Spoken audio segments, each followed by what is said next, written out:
Es una experiencia tremendamente frustrante. Sí, totalmente. Y a la vez es algo muy terrenal, algo que atraviesa toda la experiencia humana. Me refiero a esa sensación de trabajar incansablemente, dar el máximo esfuerzo, invertir tiempo, invertir energía, recursos, Claro. para que al final del día las matemáticas simplemente no cuadren. La expectativa natural siempre es obtener un resultado acorde al sudor invertido, pero de repente la realidad golpea duro. Y todo ese rendimiento esperado termina reduciéndose, o sea, a menos de la mitad a veces. Exacto. Es ese sentimiento literal de estar remando contra la corriente, viendo que el bote no avanza. O, llevándolo a como lo vivimos hoy en día, digamos, la sensación de que la inflación devora los ahorros antes de poder usarlos. Es una analogía perfecta para lo que vamos a explorar. Así es, porque hoy, en esta exploración profunda, vamos a sumergirnos en un documento antiguo que describe exactamente esta sensación de esfuerzo sin recompensa, pero que también ofrece una salida bastante sorprendente. Muy sorprendente, diría yo. Nuestra misión en este análisis es desentrañar el material base que tenemos sobre la mesa. Hablamos del antiguo libro de Ageo, específicamente su segundo capítulo. Un texto fascinante. Lo es. Y vamos a hacer una inmersión detallada en estos versículos para extraer de ahí lo que podríamos llamar pepitas de oro. Me gusta ese término. Pepitas de oro sobre economía, sobre crisis climáticas, política internacional y, lo que considero más importante de todo, sobre la condición humana. Estoy muy entusiasmado por ver cómo un texto tan antiguo refleja problemas tan modernos. Es un excelente punto de partida para este análisis. Pero, para quienes nos escuchan y buscan extraer valor real de un texto de esta antigüedad, es fundamental no perder de vista el escenario. Totalmente de acuerdo. Hay que ubicar el mapa. Exacto. No estamos analizando una nación en su época dorada, ni a un imperio dictando las reglas del comercio global. Todo lo contrario. Es una situación de debilidad extrema, ¿verdad? Así es. El pueblo judío en este momento histórico es una comunidad sumamente vulnerable. Básicamente operan como una pequeña provincia, casi insignificante, que ha sido reabsorbida bajo la inmensa sombra del gigantesco imperio persa. Una superpotencia en toda regla. La superpotencia de la época, y es un grupo de personas que intenta contra viento y marea reconstruir su templo en Jerusalén, lo cual era su forma literal de reconstruir su propia identidad. Están operando desde la precariedad total. Y es precisamente en medio de esa precariedad donde los números que presenta el texto revelan una realidad desgarradora para cualquier economía. Los números no mienten. No, no mienten para nada. Vamos a observar los versículos 16 y 17 del capítulo 2. Funcionan como una especie de mirada al retrovisor. Se le pide al pueblo que haga memoria de los días sumamente difíciles que acababan de atravesar. Justo antes de que decidieran tomar en serio la reconstrucción. Correcto. Y las cifras son brutales. El texto describe que la gente iba al granero, al montón de grano, con la expectativa de encontrar 20 medidas, lo que en esa época se conocía como efas. Una expectativa muy razonable basada en su cosecha inicial. Claro, pero al limpiar el montón, solo había 10. Hablamos de una pérdida instantánea del 50% de la proyección inicial. Es un golpe durísimo a la seguridad alimentaria. Y luego la escena cambia. Cambia al lagar, a buscar el fruto de la vid. Esperaban sacar 50 cántaros de vino, pero la realidad los golpeaba con solo 20. Eso es una pérdida del 60%. O sea, imaginemos proyectar ingresos para una empresa o para el hogar del mes, y mes tras mes encontrarse con un déficit del 60%. Es insostenible. Es la ruina. Y lo fascinante aquí es que el texto no permite que esto se interprete simplemente como una mala racha agrícola. O fluctuaciones normales del mercado, ¿no? Exactamente. No es una simple recesión económica de la antigüedad.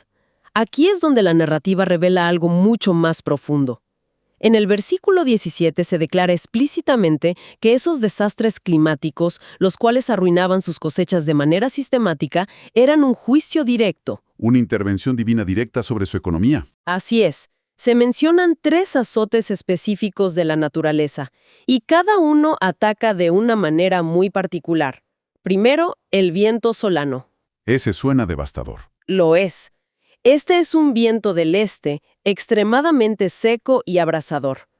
Su efecto es marchitar las plantas de forma fulminante. Es casi como si alguien abriera la puerta de un horno gigante directamente sobre los campos. Lo cual destruye la cosecha superficial casi de inmediato, simplemente la quema.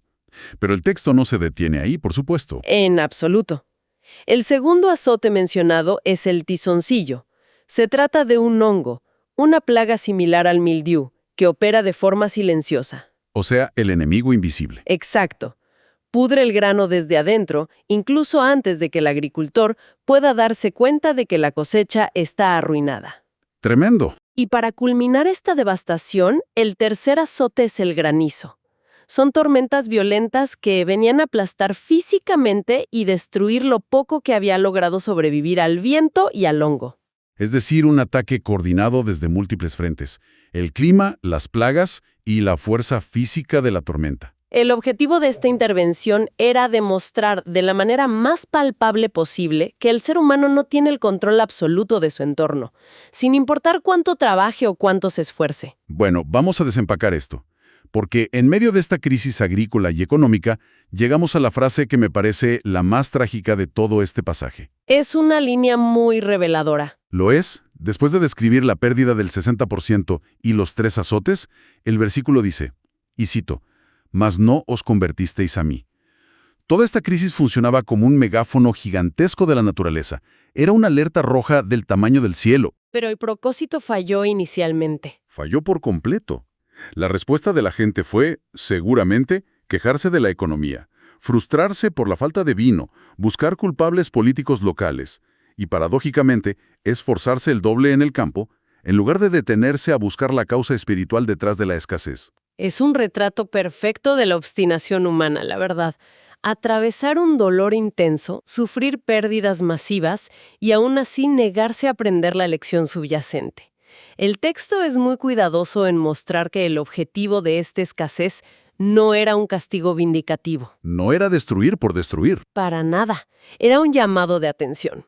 La intención era que dejaran de confiar ciegamente en sus propias fuerzas y volvieran a sus prioridades espirituales.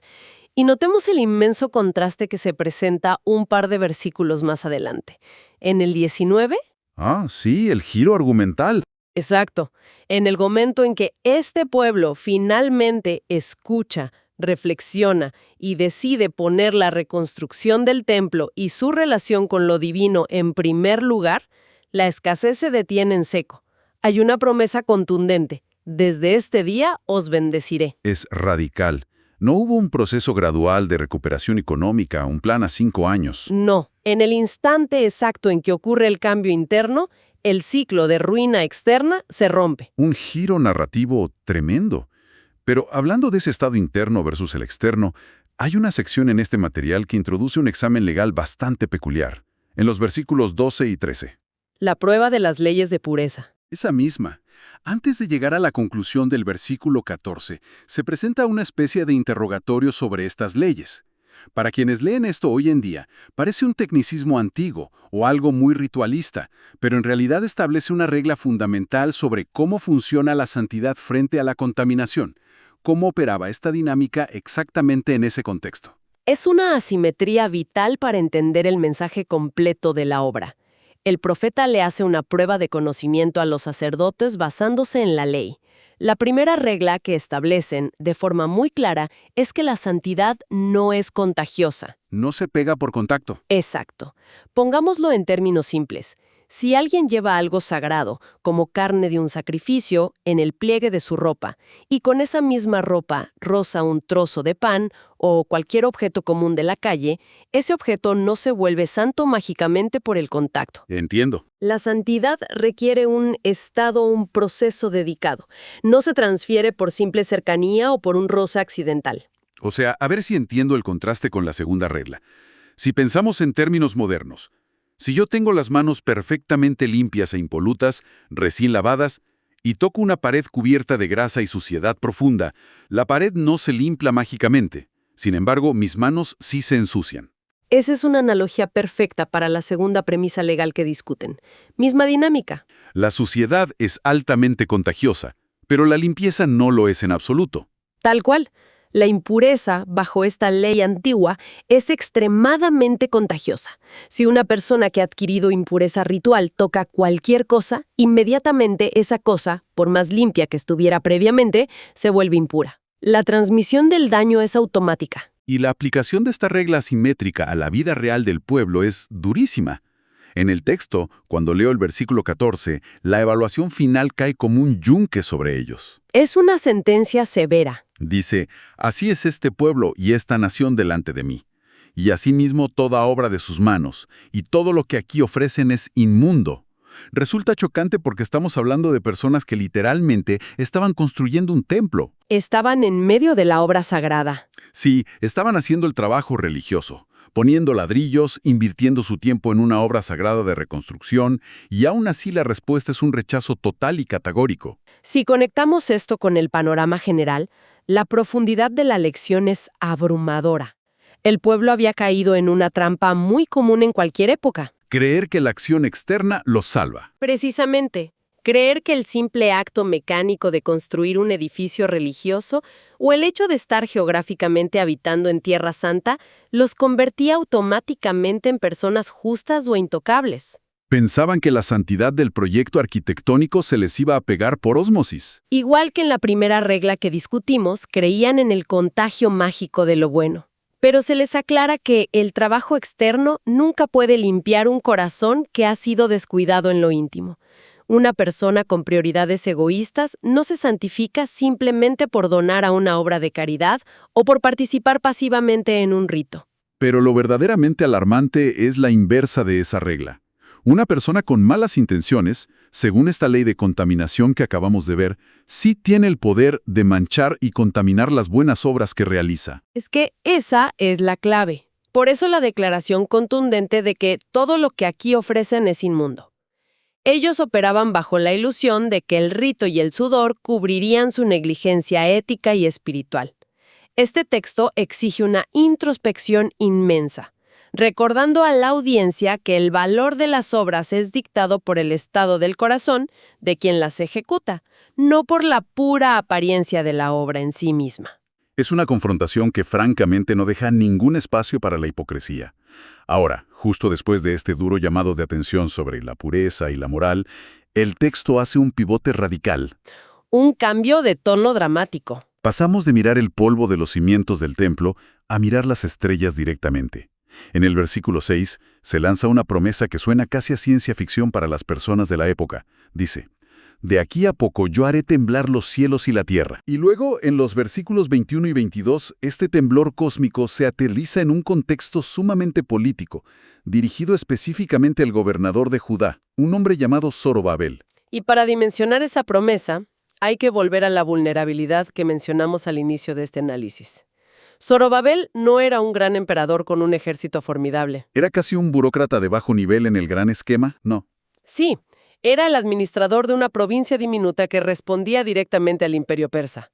Y Persia era la superpotencia indiscutible de ese mundo conocido. Frente a ese leviatán geopolítico, el mensaje promete trastornar tronos y destruir la fuerza de los reinos de las naciones. Básicamente, se le está informando a este pequeño gobernador local que el poder absoluto sobre el destino del mundo no reside en los palacios de mármol de Persia, sino en la soberanía divina. Judá no tenía un ejército. No tenían cómo enfrentarse cuerpo a cuerpo. Se esperaba que armaran una rebelión suicida usando herramientas de agricultura contra los soldados persas. Fíjate que el texto da un detalle fascinante sobre cómo colapsan estas inmensas potencias. Dice que caerán, cito, cada cual por la espada de su hermano. Una autodestrucción. Exactamente. Se describe un colapso desde adentro debido a la pura confusión y las luchas internas de poder. Lo cual evoca paralelos históricos muy fuertes dentro de la misma tradición de estos textos, como la famosa historia de Gedeón, por ejemplo. En esos relatos antiguos, los campamentos enemigos, que eran inmensamente superiores en número y tecnología de la época, terminan aniquilándose a sí mismos. Presa de una confusión enviada desde lo alto. Así es, sin que el pueblo minoritario tenga que lanzar una sola flecha en la batalla. Demuestra que la fuerza militar, por más imponente que sea, es irrelevante cuando hay una intervención de este calibre. Pero es crucial entender que este pasaje en particular encierra lo que los analistas y académicos llaman un doble cumplimiento. Dos capas de significado. Exacto. Tiene este lado histórico y político, el de la geopolítica persa y el levantamiento de naciones, pero también tiene un lado profundamente escatológico. A ver, detengámonos ahí. Escatológico. Para quienes no vivimos con un diccionario de teología o filosofía bajo el brazo todos los días, estamos hablando del estudio del fin de los tiempos, o del destino último de la humanidad, ¿verdad? Esa es la definición exacta. Entonces, ¿cómo encaja un mensaje político dirigido a un gobernador antiguo con el fin de la historia humana a gran escala? Es una excelente pregunta. Encaja perfectamente porque este concepto del gran estremecimiento cósmico trasciende a Persia. Es un principio universal. De hecho, este exacto pasaje de Ageo es citado varios siglos después en el Nuevo Testamento, específicamente en la Epístola a los Hebreos, en el capítulo 12. Retoman la misma idea. Sí, allí se retoma la idea de sacudir los cielos y la tierra, para explicar que el propósito de estos temblores históricos es remover todo aquello que es movible. Es decir, todas las estructuras de poder humanas, las economías robustas, los imperios que parecen eternos en su momento, pero que inevitablemente son temporales. Todo eso es sacudido para que al final del día solo permanezca lo que es verdaderamente inconmovible. Es una limpieza de cimientos, básicamente. Es una visión a muy largo plazo, donde el caos temporal tiene el propósito definitivo de limpiar el escenario para establecer un reino definitivo y permanente. Aquí es donde se pone realmente interesante, porque toda esta inmensa promesa de sacudir las estructuras globales y remover lo temporal culmina en el versículo 7. Podríamos decir que es la cima de este documento antiguo. Es el clímax de la promesa, sin duda. El texto asegura que, como resultado directo de ese temblor de las naciones, ocurrirá algo muy específico. Dice, «Vendrá el deseado de todas las naciones, y llenaré de gloria esta casa». Al revisar los análisis y comentarios sobre este versículo, salta a la vista que hay un debate lingüístico inmenso alrededor de la frase «el deseado de todas las naciones». Es un deleite absoluto para los traductores y los especialistas en lenguas antiguas. Me imagino. El hebreo original de este versículo presenta una anomalía gramatical fascinante, que abre todo el debate. La palabra utilizada en el manuscrito para deseado es hemda, que es un sustantivo en singular.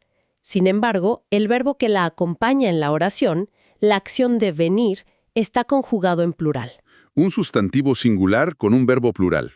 Eso rompe la regla. Exacto. Esta tensión gramatical entre un sujeto singular y un verbo plural abre dos caminos de interpretación que, lejos de anularse, resultan hermosos y se complementan. Explorar la primera opción, la que sigue la lógica del verbo en plural, nos lleva a un enfoque más material o tangible, ¿cierto? Así es. Muchos eruditos optan por la interpretación de los tesoros. Al seguir la pluralidad del verbo vendrán, la traducción sugiere que vendrán los tesoros, es decir, las riquezas materiales más codiciadas de todas las naciones, fluyendo hacia Jerusalén. Como una compensación. Y la historia confirma este cumplimiento a la perfección. Reyes extranjeros, motivados por distintos cambios políticos y decretos en años posteriores, terminaron enviando toneladas de oro, plata y madera preciosa de cedro para financiar la construcción de este modesto templo. Lo cual, si lo pensamos bien, es la respuesta material directa a la crisis de inflación y escasez del capítulo 1 que vimos al principio. Pasaron de no tener grano y sufrir pérdidas del 60% a recibir de pronto cargamentos enteros de oro imperial pagados por otros. Una provisión externa asombrosa. Pero mencionaste un segundo camino de interpretación. Sí, el basado en el sustantivo singular. Esa es la interpretación mesiánica. Al enfocarse en la naturaleza singular de la palabra original hemda, una gran y rica tradición teológica ve aquí a una persona específica, no a objetos. Ve a una figura que encarna y satisface el anhelo más profundo y verdaderamente universal de la humanidad. El deseo intrínseco de redención. el anhelo de justicia, de paz duradera y de redención definitiva. Desde esta óptica analítica, es una profecía que apunta a Jesucristo como ese deseado singular de todas las naciones. Y esta dualidad, esta mezcla entre los tesoros materiales y la figura redentora definitiva, choca de frente con la depresión psicológica que atravesaba el pueblo en ese momento preciso. La historia de ese periodo nos cuenta que los más ancianos de la comunidad, aquellos que todavía recordaban y habían visto el primer templo construido por el rey Salomón, estaban literalmente llorando de tristeza al ver los nuevos cimientos. Lloraban porque la comparación era inevitable. Claro. Aquel edificio antiguo de Salomón era una maravilla arquitectónica sin igual en la región, forrada en oro macizo. Y ahora miraban los bloques de este nuevo esfuerzo, de esta reconstrucción, y les parecía rústico, barato, casi un fracaso vergonzoso comparado con la inmensa gloria pasada. Esa profunda decepción visual es precisamente lo que hace que la promesa del versículo 7 sea tan poderosa y reparadora. La frase es, «Y llenaré de gloria esta casa». Ante la depresión comunitaria por la falta de lujo exterior o de recursos ilimitados, se imparte una lección atemporal y majestuosa. Que la forma no dicta el fondo. Se les asegura que la verdadera gloria de un espacio sagrado no reside en su destreza arquitectónica, ni en el grosor de las láminas de oro que cubren sus paredes. La gloria transformadora proviene exclusivamente de la presencia que habita en él. La promesa de que la presencia física de ese deseado, el Mesías, caminaría por los atrios de ese modesto segundo templo varios siglos después, le otorga a ese lugar humilde una gloria infinitamente superior a la del imponente templo de Salomón, sin importar cuán rústicos o austeros fueran sus ladrillos. Es una redefinición total de lo que significa el éxito o la gloria. Entonces, ¿qué significa todo esto si miramos el mapa completo de esta exploración profunda? Hay un contraste innegable. Sí, el contraste que se dibuja entre el inicio de este documento y su final es un cambio de paradigma brutal.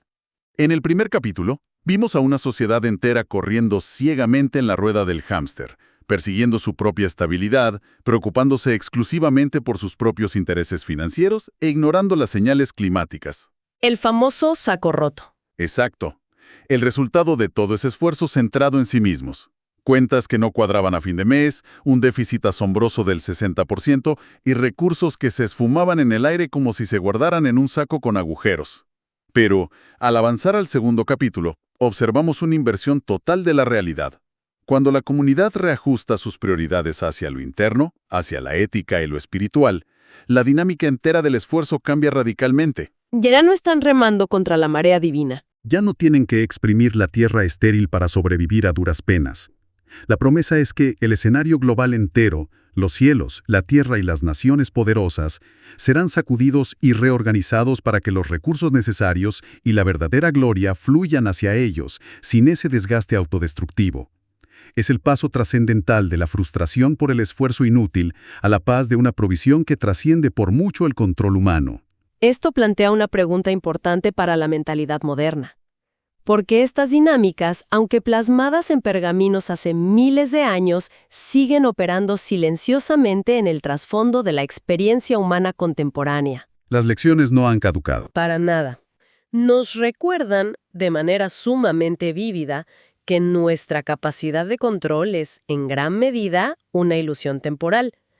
El poder humano, ya sea un imperio militar antiguo invencible o una corporación financiera moderna multinacional, es tremendamente frágil frente al paso del tiempo y frente a lo divino. Y sobre todo, nos subraya una verdad ineludible. El activismo externo, el estar siempre ocupados construyendo, nunca puede reemplazar a la integridad interna. Es una distinción crítica. Las obras que hacemos a diario adquieren su verdadero peso y valor no por lo brillantes que aparentan ser por fuera, sino por la pureza y la intención del centro exacto desde el cual operamos. Es un análisis que exige mucha reflexión personal. Y para nuestra audiencia, para quienes buscan aplicar activamente estos conceptos milenarios en el presente, queremos dejar sobre la mesa un último pensamiento. Una idea construyendo sobre el material central que hemos explorado hoy. Una idea para llevarse de tarea, por así decirlo. Exactamente. Si recordamos con claridad esa inflexible ley de pureza que analizamos en los versículos centrales, esa que dictaba que la impureza, es decir, las malas prioridades o el egoísmo profundo, son altamente contagiosos con solo rozarlos superficialmente, mientras que la santidad y la integridad requieren un trabajo activo constante y nunca se pegan por simple contacto físico. La regla de la asimetría moral. Esa misma. Sabiendo esto, ¿cómo cambia esto la forma en que interactuamos con nuestros entornos modernos todos los días? ¿Acaso estamos navegando nuestras carreras profesionales o incluso nuestras relaciones personales esperando pasivamente contagiarnos de cosas buenas solo por estar geográficamente en el lugar correcto, rodeados de gente buena? Todo esto mientras ignoramos lo rápido y devastador que resulta cuando permitimos que intenciones equivocadas o un corazón descuidado infecten desde la raíz todo nuestro esfuerzo. Es un excelente interrogante para evaluar a fondo en qué estamos confiando realmente a puertas cerradas. Y fundamentalmente, ¿qué tipo de influencia interna estamos permitiendo que dicte el resultado final de nuestras acciones diarias? Totalmente. Ha sido fascinante desgranar la vigencia y la precisión quirúrgica de estos principios antiguos. Agradecemos profundamente el tiempo y la disposición para adentrarnos en las complejas capas de estos textos, buscando siempre comprender la verdad que yace más allá de la superficie visible. Que estas reflexiones, que estos descubrimientos textuales, sigan impulsando y desafiando el pensamiento crítico de quienes nos acompañan en cada exploración.